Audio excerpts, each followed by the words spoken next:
Well, hello again, YouTube family. Some months ago, in fact, it's probably been a year or so, I was approached by a few editors of a forthcoming volume in 2024 with T&T Clark. In fact, the T&T Clark Encyclopedia of Christian Theology. And they requested that I write a piece for them with the title that they would give, titled God as Reason.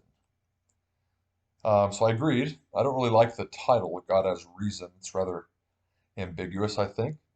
But they wanted me to draw from my recent work in 2020 in my book Mind, Value, and Cosmos on the relational nature of ultimacy. So I agreed to write roughly on the theme, but I've titled the chapter here The Axianoetic Tradition of Philosophical Theology. I think that title is actually better fit for this piece. Let me just say that the word Axianoetic is a term that I coined in that 2020 book, Mind, Value, and Cosmos. And axia denotes this element of value and or worth, and noetikos denotes mind or mental activity. So the Axianoetic tradition is that tradition which affirms in some fundamental sense the ultimacy of mind and or value, and their relationship to one another. So this piece is going to be forthcoming in the next several months, and I thought I would share it here with you. The notion that a coherent reason or explanation of the nature of things must finally admit something like the ultimacy of mind and or value has been a long-standing conviction belonging to the Western lineage of philosophical theology. Derived from the Greek renderings of axia, meaning worth or value, and noetikos, denoting mind or mental activity, this lineage has been deemed the Axianoetic tradition. Although variously expressed, the Axianoetic tradition affirms the reality of God as ultimately mind-like and of immeasurable value, and thus holds that a certain relationship between mind and value is at the root of divine and worldly existence. While the nature of this relationship has remained ambiguous throughout the Axianoetic tradition, an underlying conviction has remained. Value is ontologically real, and an explanation in terms of value, an axiological explanation, can be ultimately justifying in ways that no other explanation can. Value, however, appears to require mind, such that both mind and value enter the explanatory quest. The roots of the Axianoetic tradition date back to Plato and Aristotle and are differently inherited and employed by key figures throughout Western philosophical and theological history. These include a diversity of figures such as Plotinus, Anselm, Aquinas, Descartes, Leibniz, Spinoza, Hegel, Whitehead, A.C. Ewing, and a variety of contemporary voices including Keith Ward, John Leslie, and Peter Forrest. The Axianoetic tradition is thus inclusive of various forms of idealism and axiarchism found across Western philosophical theology, and it finds expression through equally various forms of theism, pantheism, and panentheism. For these traditions, mind and value are ontological primitives. They are irreducible parts of the fabric of reality and undergird any ultimate explanation of the nature of things. Different questions, emphases, and priorities confront the Axianoetic tradition. How can value be objectively real, let alone explanatory? Does any statement as to the reality and explanatory reach of value also assume the reality of mind? Can either mind or value stand alone, or must they always stand together? Such questions concern the relation between mind and value, and different priorities have been employed. Some figures privilege the abstract priority of value as conditioning and reasoning concrete mind, while others privilege the concrete priority of mind as conditioning the reality and efficacy of value. These abstract or concrete priorities notwithstanding, mind and value remain. Still, others assume a deep mutuality between these metaphysical domains such that both have equal priority for and to the other. While the Axianoetic tradition can be seen to answer these questions variously, Deeper intuitions of relational mutuality between these domains can be implicitly discerned. The Axianoetic tradition is therefore rightly seen as a relational tradition of metaphysics and philosophical theology, wherein the mystery of God's existence, no less than that of the world, is a result of mutual relations among formative metaphysical notions. A select historical overview with attention to representative ancient, medieval, modern, and contemporary figures, as shown above, will draw out these contours. Greek origins. At the origins of the Axianoetic tradition stand Plato, Aristotle, and Plotinus. Plato famously held that the abstract value, or the good, far transcends existence in both its power and dignity, and is unilaterally responsible for bestowing existence on all things. God wishes for all the good. The demiurge is thus pictured as mediating between the forms in the world for the best. Value or goodness governs the emergence of the ordered world, but the relationship between the good as abstract ultimate value, the demiurge as a concrete mind-like entity, and the intelligible forms remains unintegrated and ambiguous. Although the good transcends mind, it also necessarily requires it for the emergence of a good world. Similarly, the demiurge as a mind-like psyche requires the good for its own existence and aim for the best in fashioning the world. Aristotle continues and transforms the insights of Plato, picturing all movement and change as finding purposeful end, a telos, in the good.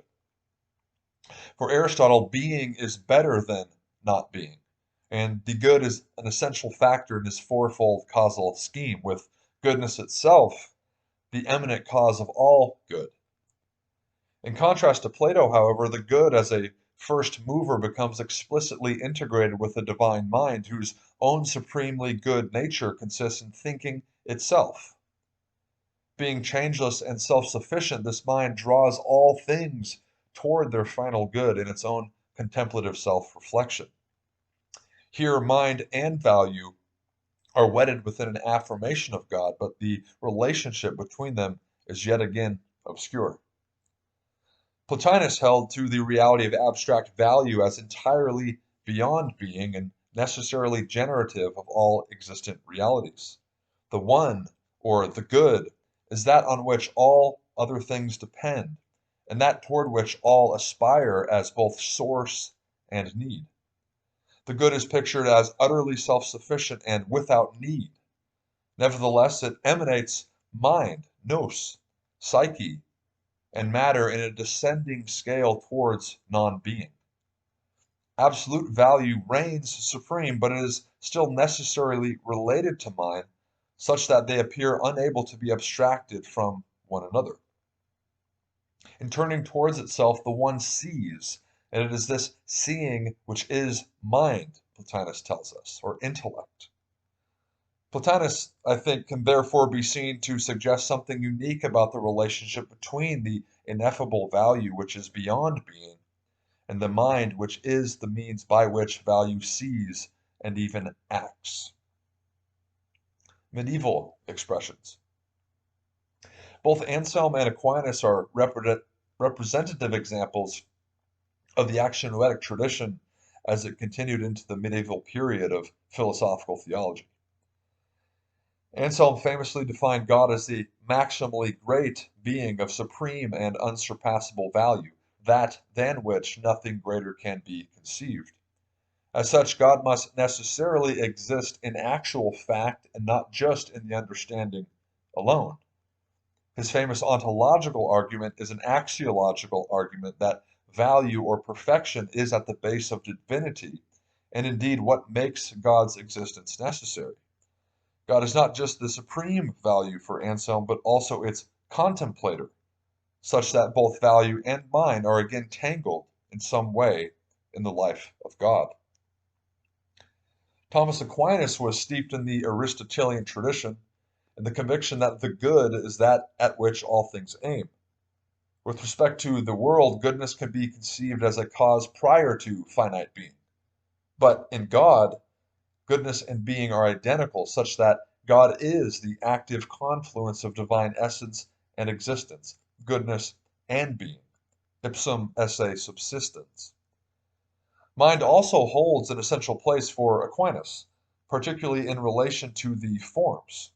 Aquinas is merely agreeing with Augustine and the Middle Platonic lineage centuries before him when he insists that it is necessary to posit the reality of forms within the divine intellect and not external to it. As such, the world is the result of God's intellectual activity. Modern voices. Modern philosophical theology bears witness to a diversity of Axianoetic proposals found in, for example, Descartes, Leibniz, Spinoza, Hegel, A.N. Whitehead, and A.C. Ewing. Descartes follows Anselm's intuitions in expressing that he cannot picture a supremely perfect being that would lack existence and thus absolute perfection or value. For Descartes, the more perfect or value contains more reality, such that God as the absolute value must exist of necessity. There was not some reason of good that preceded the divine preordination of things. Rather, their goodness is the fact that God has willed them. As a necessary mind, God for Descartes is the paradigmatic example of consciousness without extension, whose supreme value undergirds its necessity. The relationship between mind and value in God, however, is again apparent but not elucidated. Leibniz denies that the works of God are good only because he created them. Contra to Descartes, this might falsely suggest that the good was arbitrarily linked to whatever God decides. Rather, Leibniz insists that a violation of the rule of the best would in fact destroy divinity. To the contrary, God must be bound by axiological necessities such that God cannot help but act for the best.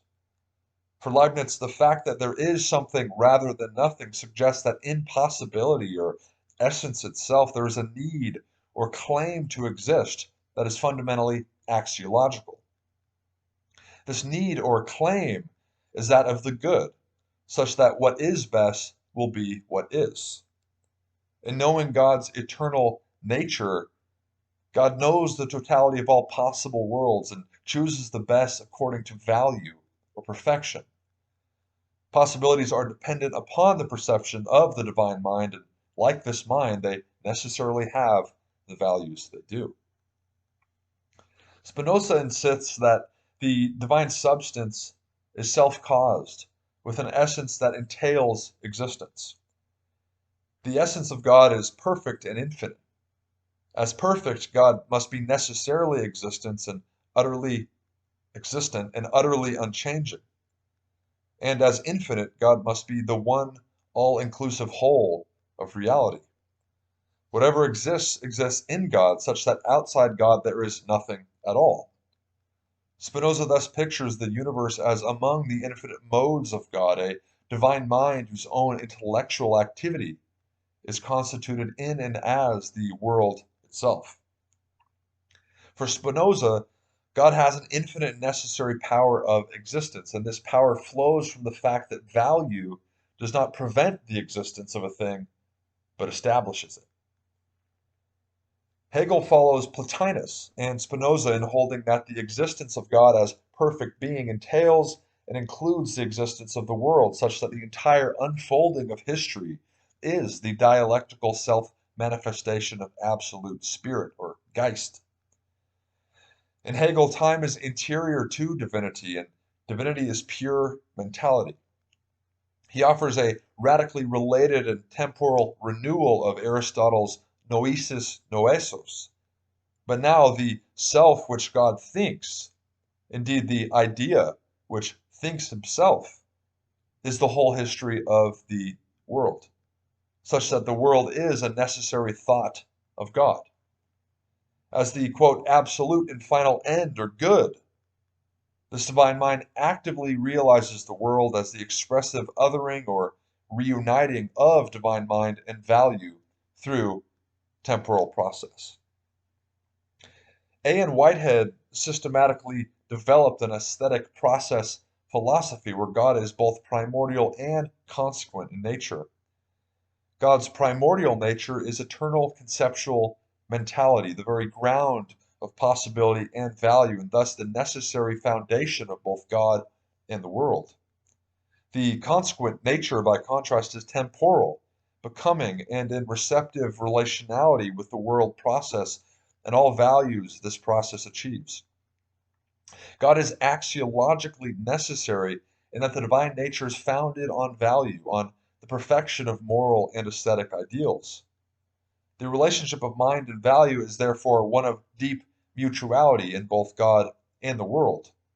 The very purpose of God is the attainment of value, a purpose that flows directly from divine existence as founded on value. A.C. Ewing argued compellingly that God's necessary existence is to be affirmed not because there would be any internal self-contradiction in denying it, but rather because it is supremely good that God should exist. In denying logical necessity in God, he thus affirms axiological necessity, such that the value principle has always been instantiated in God. As actualized in the divine mind, the value principle and all principles determinative of the nature of a good life have a fundamental objective status in the universe. For Ewing, moreover, there is a deep reciprocity between mind and value, such that it is as true to say that the value principle would not be true without God existing, as to say that God could not exist without the value principle being true. Contemporary proposals. There are a variety of contemporary proposals that have inherited and transformed various insights belonging to the Axianoetic tradition of philosophical theology. Of particular note are those of Keith Ward, John Leslie, and Peter Forrest. Keith Ward advocates personal idealism as the view that a knowing and willing mind has priority in the universe. On these grounds, Ward incorporates not only a nomological explanation in terms of the physical and law-like dimensions of natural science, but also an axiological explanation so that intentional, purposive, and evaluative dimensions of existence have a place. For Ward, there is an inescapable array of Platonic-like possibilities that are necessarily wedded with values, and it is arguably only in the context of mind that this can be explained. It remains a fundamental conviction for Ward. Without mind, both possibility and value dissolve. What is more, it is in the context of primordial mind that a principle of axiology could apply not only to the entire universe, but also to God. Ward follows the intuitions of Plato, Aristotle, Augustine, and Whitehead in arguing that the best reason for the existence of a divine mind would lie in its supreme goodness. It is thus not only mind, but also value that lies at the explanatory depths of both God and the world. John Leslie named axiarchism the long-standing Western position that the universe is ruled largely, if not entirely, by value. Following Plato and Spinoza, he argues for the abstract reality of ethical needs or requirements, some of which are creatively effective in procuring that which is needed. For Leslie, the universe then is a product of a directly active ethical requirement, which, as a matter of fact, proves sufficient to create all things, even the divine mind. The world exists within a divine mind that thinks only worthwhile thoughts into actuality. The world is identical with intricate divine thinking, and this mind itself exists because it is supremely good that it should. For Leslie, this mind's ethical requiredness has its sources within that mind's tremendously rich nature. On Leslie's proposal, however, there is not just one mind or world.